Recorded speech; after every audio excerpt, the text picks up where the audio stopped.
ప్రేమధార Bible అధ్యయన పాఠశాల శ్రోతలకు స్వాగతం. మొదటివాడు కడపటివాడు యూదా గోత్ర కొదమ సింహం క్రీస్తేసే.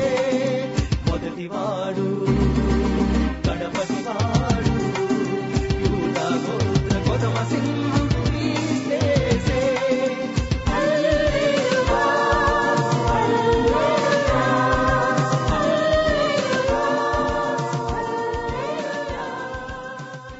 గొప్ప కార్యములు చేసిన దేవా, నీతో సాటి అయిన వాడెవడు అని కీర్తన 71:19 భక్తుడు గానం చేస్తుంటే, ప్రకటన 13 మొదటి 5 వచనాల్లో ఈ మృగముతో సాటి ఎవడు, దానితో యుద్ధం చేయగలవాడెవడు అంటూ ఘట సర్పానికి నమస్కారం చేస్తున్నారట. వీరెవరో ప్రకటన 13 మొదటి 5 వచనాల నుండి తెలుసుకుందాం. ప్రియ శ్రోతలు, యేసుక్రీస్తు వారి శుభనామమున మీకందరికీ శుభం.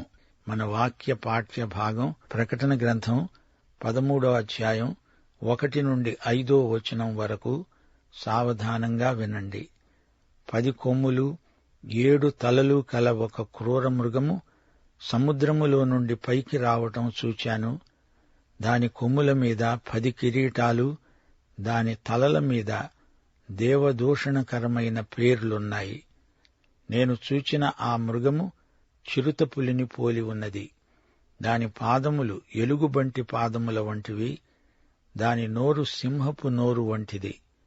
దానికి ఆ ఘటసర్పము తన బలమును, తన సింహాసనమును, గొప్ప అధికారమును ఇచ్చింది. దాని తలల్లో ఒకదానికి చావు దెబ్బ తగిలినట్లున్నది. అయితే ఆ చావు దెబ్బ మానిపోయింది గనుక భూజనులందరూ మృగము వెంట వెళ్లుతూ ఆశ్చర్యపడుతున్నారు. ఆ మృగమునకు అధికారమిచ్చినందున వారు ఘటసర్పమునకు నమస్కారము చేశారు. మరియు వారు చెప్పుకున్నారు, ఈ మృగముతో సాటి ఎవరు? వానితో యుద్ధము చేయగలవాడెవడు? వారు ఆ మృగమునకు నమస్కారము చేశారు. డంబపు మాటలను, దేవదూషణలను పలికే నోరు దానికి ఇయ్యబడింది. మరియు 42 నెలలు తన కార్యము జరపటానికి అధికారము దానికి ఏర్పాటైంది. ప్రియశ్రోతలు వింటున్నారా? 7వ బూర మోగటంతోటే 7 వ్యక్తులు కనపడతారు. 12వ అధ్యాయంలో 5 చూచాము. 1 స్త్రీ, అనగా ఇశ్రాయేలు జాతి. 2 ఎర్రని ఘటసర్పం, అనగా సైతాను. 3 స్త్రీ కన్న మగ శిశువు, అనగా క్రీస్తు. 4 మిఖాయేలు అనే ప్రధాన దూత. 5 ఇశ్రాయేలు శేషిత ప్రజ, అనగా 144,000 మంది. వీరు ముద్రించబడిన జనసముదాయం. వీరు మహాశ్రమ కాలమంతా సురక్షితంగా ఉంటారు. 13వ అధ్యాయంలో మిగతా 2 మనకు కనిపిస్తారు. సముద్రములో నుంచి వచ్చిన వన్యమృగం, ఇతడు రాజకీయ శక్తికి సంకేతం. ఇతడొక వ్యక్తి. మరో వ్యక్తి భూమిలో నుండి వస్తాడు. ఇతడు మతశక్తికి ప్రతీక. ఈ 2 మృగాలు చేసే హంగామా అంతా ఇంతా కాదు. ఇది వెలుగుకు చీకటికి మధ్య యుద్ధం, దేవునికి సైతానుకు మధ్య సంగ్రామం. మహాశ్రమల కాలం ముగింపు సందర్భంలో ఈ 2 మృగవ్యక్తుల నిర్వాకం చూపబడింది. ఈ 2 క్రూరమైన వన్యమృగాలు. మృగమంటేనే ఘోరం, వన్యమృగం మరీ ఘోరం. క్రూరమై, హానికరమై, భీకరమైన వ్యక్తులిద్దరికీ మృగాలు అని పేరు. మొదటి మృగం అంత్యక్రీస్తు, పునరుద్ధరించబడిన రోమక సామ్రాజ్యాధినేత. ప్రకటన గ్రంథం 16వ అధ్యాయం 10వ వచనంలో క్రూర మృగము యొక్క సింహాసనం పేర్కొనబడింది. ఆ మృగమే ఈ మృగం. అతని గుప్పిట్లో సామ్రాజ్యమంతా ఉంది. ఇక ఈ 2వ మృగమెవరు? ఇతడు మానవుడు, అబద్ధ ప్రవక్త, మతనాయకుడు. మొదటి మృగాన్ని ఆరాధించడానికి అందరినీ ప్రేరేపించే దుర్బోధకుడు, అబద్ధ ప్రవక్త. ఇతడు అంత్యక్రీస్తే. అంత్యక్రీస్తు జూనియర్ అనొచ్చు. అంతి అంటే రెండర్థాలున్నాయి. అంతి అంటే వ్యతిరేకం లేదా ప్రత్యామ్నాయం. యోహాను తన 2 పత్రికలలో అంత్యక్రీస్తును పేర్కొన్నాడు. యోహానే అంత్యక్రీస్తును సూటిగా పేర్కొన్న అపోస్తలుడు. అంత్యక్రీస్తులో ఈ 2 లక్షణాలున్నాయి. వీడు నకిలీ క్రీస్తు, క్రీస్తు వ్యతిరేకి కూడా. క్రీస్తును అనుకరించే క్రీస్తు వ్యతిరేకే అంత్యక్రీస్తు. 1 యోహాను 2:18 చిన్నపిల్లలారా, ఇది కడవరి ఘడియ. క్రీస్తు విరోధి వస్తాడని విన్నారు గదా. ఇప్పుడు అనేకులైన క్రీస్తు విరోధులు బయలుదేరి ఉన్నారు. ఇది కడవరి ఘడియ అని దీనిచేత తెలుసుకుంటున్నాము. చిన్నపిల్లలారా, ఇది కడవరి ఘడియ. ఇప్పటి వరకు ఇది కడవరి ఘడియే. యోహాను కాలం నాటికే అనేక మంది అంత్యక్రీస్తులు బయలుదేరారు. ఇంతకు ఈ అంత్యక్రీస్తులను గుర్తుపట్టడం ఎలాగా? 1 యోహాను 2:22 యేసు క్రీస్తు కాడని చెప్పేవాడు తప్ప ఎవడబద్ధికుడు? తండ్రిని కుమారుణ్ణి ఒప్పుకొనని వీడే క్రీస్తు విరోధి. అంత్యక్రీస్తు క్రీస్తు యొక్క దేవత్వాన్ని అంగీకరించడు. అతడు క్రీస్తుకు వ్యతిరేకి, ప్రతికూలుడు. భూమిపై యేసుక్రీస్తుకు ప్రబల శత్రువు అంత్యక్రీస్తు. 1 యోహాను పత్రిక 4:1, 3 అంత్యక్రీస్తును గురించిన మరికొన్ని వివరాలు చెప్పబడినవి. ప్రియులారా, అనేకులైన అబద్ధ ప్రవక్తలు లోకములోనికి బయలు వెళ్లి ఉన్నారు. గనుక ప్రతి ఆత్మను నమ్మక ఆయా ఆత్మలు దేవుని సంబంధమైనవో కావో పరీక్షించండి. యేసుక్రీస్తు శరీరధారి అయి వచ్చాడని ఏ ఆత్మ ఒప్పుకుంటుందో అది దేవుని సంబంధమైనది. ఏ ఆత్మ యేసును ఒప్పుకొనదో అది దేవుని సంబంధమైనది కాదు. దీనిని బట్టే దేవుని ఆత్మను మీరెరుగుదురు. క్రీస్తు విరోధి ఆత్మ వస్తుందని మీరు విన్న సంగతి ఇదే. ఇదివరకే అది లోకములో ఉన్నది. దేవుని వాక్యాన్ని అనగా క్రీస్తు దేవత్వాన్ని కాదనే ఏ బోధ అయినా, ఏ గ్రంథమైనా, ఏ సిద్ధాంతమైనా అది అంత్యక్రీస్తు సంబంధమైనదే. యేసుక్రీస్తు దేవుడు కాడనేవాడు ఒక అంత్యక్రీస్తు అని చెప్పవచ్చు. అనగా అతడు క్రీస్తు వ్యతిరేకి, క్రీస్తు విరోధి. 2 యోహాను పత్రిక 7 యేసుక్రీస్తు శరీరధారి అయి వచ్చాడని ఒప్పుకొనని వంచకులు అనేకులు లోకములో బయలుదేరి ఉన్నారు. అట్టివాడే వంచకుడు, క్రీస్తు విరోధి అయి ఉన్నాడు. అంత్యక్రీస్తు మోసగాడు, వంచకుడు, క్రీస్తులాగా నటిస్తాడు. జాగ్రత్తగా పరీక్షించి పసికట్టాలి. వారు వీరు భక్తులని వెంటనే నమ్మేయవద్దు. వాక్యమనే గీటురాయి మీద గీచి చూస్తే వారి నాణ్యత ఏపాటిదో ఇట్టే తెలిసిపోతుంది. ఆలివ్ కొండ ప్రసంగంలో మత్తయి సువార్త 24:24 యేసు ప్రభువు అన్నాడు, అబద్ధపు క్రీస్తులు, అబద్ధపు ప్రవక్తలు వచ్చి సాధ్యమైతే ఏర్పరచబడిన వారిని సైతము మోసపరచడానికి గొప్ప సూచక క్రియలను, మహత్కార్యములను కనపరుస్తారు. 2వ మృగం అద్భుతాలు చేయగలదు, ప్రజలను మభ్యపెట్టగలదు. అంత్యక్రీస్తుకు సాటి అయిన, దీటైన సహాయకుడు.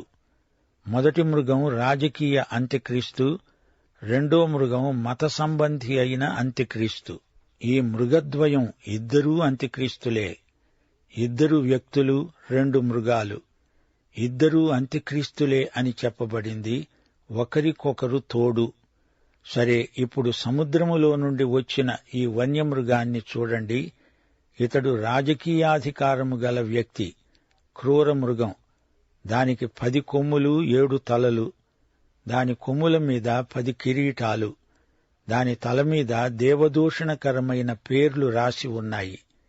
సముద్రములో నుండి ఈ మృగాన్ని బయటికి తెచ్చింది సైతానే. సముద్రం లోక జాతులన్నిటికీ సంకేతం. మానవ సముద్రమిది. ఆ సముద్రానికి శాంతి లేదు, విశ్రాంతి లేదు. ఇదెక్కడి ఆకారం? ఈ మృగాన్ని నడిపించేవాడు సైతాను. 1 మృగం ప్రాచీన రోమక సామ్రాజ్యానికి ప్రతినిధి. రోమక సామ్రాజ్యం ముక్కలైపోయింది. మళ్లీ సంఘటితపరిచింది ఈ మృగం. దేవుడు ఈ కొంచెం కాలం రంగస్థలాన్ని సైతానుకు విడిచిపెట్టాడు. ఏం చేస్తావో చెయ్యి అంటూ అంతా సైతానుకు వదిలిపెట్టి చూస్తున్నాడు దేవుడు. ఈ మృగం దానియేలు గ్రంథమందలి 4వ మృగం వంటిది. దానియేలు 7వ అధ్యాయంలో ఈ మృగం పేర్కొనబడింది. రోమక సామ్రాజ్య ప్రవచనం ఆ మృగంలో కనిపించింది. చిన్న కొమ్ము వచ్చి దాన్ని హతమారుస్తుంది. 4వ మృగం కొంతకాలం చెలరేగింది. దాని 7 తలల్లో ఒక తలలో నుండి 10 కొమ్ములు వచ్చాయి. వాటిలో చిన్న కొమ్ము. ఈ కొమ్ము మిగతా 3 కొమ్ములను కలుపుకొని మొత్తం 3 మిగతా 7 కొమ్ములను లోబరుచుకుంటాయి. యోహాను ఈ ప్రవచనాలు చెప్పే కాలం నాటికే దానియేలు ప్రవచనాలు చాలా వరకు నెరవేరాయి. మొదటి 3 మృగాలు బబులోను సింహం, మాదీయ పారసీకం ఎలుగుబంటి, గ్రీకు మాసిదోనియా చిరతపులి. ఈ ప్రవచనాలు అప్పటికే నెరవేరాయి. దానియేలు ప్రవచనాలు చెప్పాడు. యోహాను కాలానికి అవి నెరవేరాయి. ఇప్పుడు యోహాను 4వ మృగ ప్రవచనం చెబుతున్నాడు. ఇదే చిన్న కొమ్ము ప్రవచనం. 4వ మృగం రోమక సామ్రాజ్యం. అదే కాలంలో యోహాను జీవించాడు. డొమిషియను అనే రోమా చక్రవర్తి పద్మాసు ద్వీపంలో యోహానును నిర్బంధంలో ఉంచాడు. ఈ రోమక సామ్రాజ్యం రానురాను బలహీనం కాసాగింది. యోహాను ఇది స్వయంగా చూడగలడు. కాని దానియేలుకు ఈ భవిష్యత్తు తెలియదు.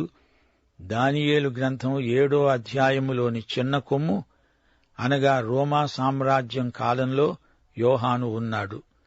ఈ చిన్న కొమ్మే వన్యమృగమై మనకు ప్రకటన గ్రంథంలో కనిపిస్తున్నది. యోహాను ప్రవచనంలో పునరుద్ధరించబడిన రోమా సామ్రాజ్యాన్ని ఏలే మృగమే ఆ చిన్న కొమ్ము.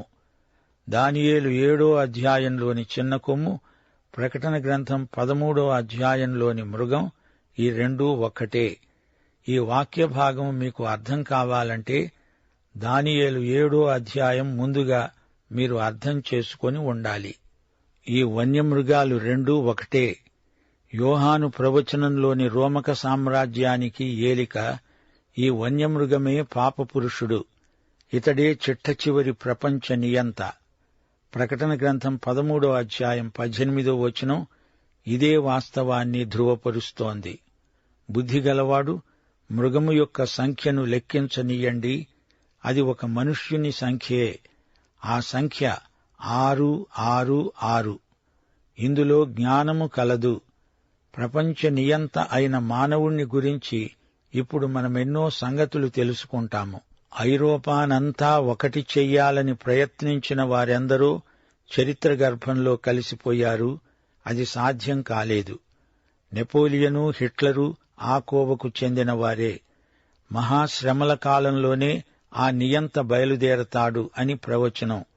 ప్రవచనం నెరవేర్పు దేవుని నిర్ణీత కాలంలోనే జరుగుతుంది. సైతానే అట్టి నియంతలను లేపుతాడు. 10 కొమ్ములు 10 కిరీటాలు గల మృగం. రోమక సామ్రాజ్యం మహాశ్రమల కాలంలో 10 భాగాలై ఉంది. 10 కొమ్ములు అంటే 10 మంది రాజులు. ఈ 10 మంది రాజులు 10 రాజ్యాలను పరిపాలిస్తారు. ప్రకటన గ్రంథం 17వ అధ్యాయం 12వ వచనం, నీవు చూచిన 10 కొమ్ములు 10 మంది రాజులు. వారిదివరకు రాజ్యమును పొందలేదు. కాని ఒక ఘడియ క్రూరమృగముతో కూడా రాజుల వలె అధికారము పొందుతారు. చిన్న కొమ్ము 3 పాలకులను అణగదొక్కి అధికారములోకి వస్తుంది. ఆ తరువాత మిగతా 7 కూడా జయించి ప్రపంచ నియంత అవుతుంది. ఈ 7 తలలు ఏవో గుర్తించడం కష్టమే. ప్రకటన గ్రంథం 17వ అధ్యాయం 9వ వచనంలో ఇవి పేర్కొనబడినవి. ఆ 7 తలలు 7 కొండలు. 7 రాజులు కలరు. 5 కూలిపోయారు. ఒకడున్నాడు. కడమవాడు ఇంకా రాలేదు. వచ్చినప్పుడు అతడు కొంచెము కాలము ఉండాలి. ఈ 7 తలలు దేవదూషణ చేస్తాయి. దేవదూషణ అంటే దేవునితో తాము సమానమే అని విర్రవీగుతాయి. దేవుని స్థానాన్ని దురాక్రమణ చేస్తాయి. దేవుని నామమును ధిక్కరించడం, తిరస్కరించడం ఇదే దైవదూషణ. రోమా పాలకులు తాము దేవునితో సమానమని చాటించుకునేవారు. రోమా ప్రభుత్వమంతటా చక్రవర్తినే దేవుడన్నంతగా పూజించేవారు. పరిసయ్యులు పరిశుద్ధాత్మను తోలనాడినందుచేత అది దైవదూషణ. ఈ మృగం 2 విధాలా దైవదూషణ చేసింది. ఈ మృగం చిరుతపులిని పోలి ఉంది. దానికి ఎలుగుబంటి పాదాలున్నాయి. నోరేమో సింహపు నోరు. ఈ మృగానికి బలం, సింహాసనము, అధికారము ఇచ్చిందెవరు? ఘటసర్పమే. దీని ఆకారమేమిటి ఇంత విలక్షణంగా వికృతంగా ఉంది? అపురూపమైన వింత ఆకారమిది. దానియేలు 7వ అధ్యాయంలోని పలు విధాల మృగాలు సూచించిన రాజ్యాల వివరాలు ఇక్కడ ఈ మృగానికి అన్వయిస్తాయి. దీనికి చిరుతపులి ఆకారం ఉంది. దానియేలు గ్రంథం 7వ అధ్యాయం 6వ వచనం, అటు పిమ్మట చిరుతపులిని పోలిన మరో జంతువును చూచాను. దాని వీపున పక్షి రెక్కల వంటి 4 రెక్కలున్నాయి. దానికి 4 తలలున్నాయి. దానికి ఆధిపత్యమియ్యబడింది. చిరుతపులి అంటే గ్రీక్ రాజ్యం. గ్రీసు దేశం కళల్లో, శాస్త్రీయ విజ్ఞానంలో ఆరితేరింది. వేదాంతము, శిల్పకళ, వాంగ్మయం గ్రీసు సామ్రాజ్యంలో ఎంతో పెంపొందాయి. గ్రీకు భాష ఎంతో అందమైన భాష. ఈ మృగం పాదాలు ఎలుగుబంటి పాదాలు. ఇది దానియేలు చూచిన 2వ మృగం, ఎలుగుబంటి. దానియేలు గ్రంథం 7వ అధ్యాయం 5వ వచనం, 2వ జంతువు ఎలుగుబంటిని పోలినది. అది ఒక పార్శ్వము మీద పండుకొని తన నోట పండ్ల మధ్య 3 ప్రక్కటెముకలను పట్టుకొన్నది. కొందరు దానితో, లే, విస్తారముగా మాంసము భక్షించు అని చెప్పారు. ఇది మాదీయ పారసీక రాజ్యం. ఈ రాజ్యానికి ఎంతో ఐశ్వర్యమున్నది. అన్యరాజుల వైభవానికి మాదీయ పారసీకం పరాకాష్ఠ. దానియేలు గ్రంథం 7వ అధ్యాయం 4వ వచనం, దాని నోరు సింహపు నోరు. ఇది దానియేలు చూచిన మొదటి మృగం. మొదటిది సింహమును పోలినది, గాని దానికి పక్షిరాజు రెక్కల వంటి రెక్కలున్నాయి. నేను చూస్తూ ఉండగా దాని రెక్కలు తీయబడినవి గనుక మనుష్యుని వలె అది పాదములు పెట్టుకొని నేలపైన నిలువబడింది. మానవ మనస్సు వంటి మనస్సు దానికి ఇయ్యబడింది. శ్రోతలు, ఇదే బబులోను సామ్రాజ్యం. నెబుకద్నెజరు చండశాసనుడు. తన రాజ్యంలోని జ్ఞానులందరినీ సంహరించడానికి శాసనం చేశాడు. 3 హీబ్రూ యువకులను అగ్నిగుండంలో పడద్రోయించాడు. స్వప్న ప్రతిమ యొక్క తల బంగారం. అదే బబులోను రాజ్య శక్తి. అతనికి ఎదురు లేదు. ప్రతిమ పాదాల వేళ్లు 10. అందులో ఒకటి అంత్యక్రీస్తు. అయినా వీడు బబులోనును మించి రెచ్చిపోతాడు. సైతానే ఈ అంత్యక్రీస్తును తెచ్చి నిలువబెడతాడు. వీడే సైతాను రూపుకట్టిన చండ ప్రచండు. లూకాసు వార్త 22వ అధ్యాయం 3వ వచనంలో ప్రభు, మీలో ఒకడు సైతాను అని ఇస్కరియోతు యూదాను గురించి అన్నాడు. అలాగే ఈ అంత్యక్రీస్తు సైతానే అన్నంతగా చెలరేగుతాడు. మత్తయి సువార్త 16వ అధ్యాయం 23వ వచనంలో ప్రభువు పేతురును చూచి, సైతానా వెనక్కుపో, నీవు నాకు అభ్యంతర కారణమై ఉన్నావు అన్నాడు. అంటే సైతానే పేతురు చేత ఆ మాట పలికించాడు. ప్రభువా, శిలువ నీకు దూరమగునుగాక అన్నాడు. 2 తెస్సలోని పత్రిక 2వ అధ్యాయం 9-10 వచనాల్లో పౌలు ఏమన్నాడు? నశిస్తున్నవారు తాము రక్షించబడడానికి సత్య విషయమైన ప్రేమను అవలంబించలేదు గనుక వాని రాక అబద్ధ విషయమైన సమస్త బలముతో, నానావిధములైన సూచక క్రియలతో, మహత్కార్యములతో, దుర్నీతిని పుట్టించే సమస్త మోసముతో నశిస్తున్న వారిలో సైతాను కనపరచే బలాన్ని అనుసరించి ఉంటుంది. సరే, ఈ మృగాన్ని మరోసారి చూడండి. దాని తలలలో ఒకదానికి చావు దెబ్బ తగిలినట్లయింది. అయితే ఆ చావు దెబ్బ మానిపోయింది. గనుక భూజనులందరూ మృగము వెంట వెళ్లుతూ ఆశ్చర్యపడుతున్నారు. ఇదేమి విచిత్రం! దీని వివరణ వచ్చే పాఠంలో వినండి. ప్రభువు రక్షకుడు అయిన యేసుక్రీస్తు వారి కృప, సృష్టికర్త తండ్రి అయిన దేవుని ప్రేమ, ఆదరణకర్త అయిన పరిశుద్ధాత్మ సహవాసము నిత్యత్వము పర్యంతము మనకందరికీ తోడై ఉండునుగాక. ఆమేన్.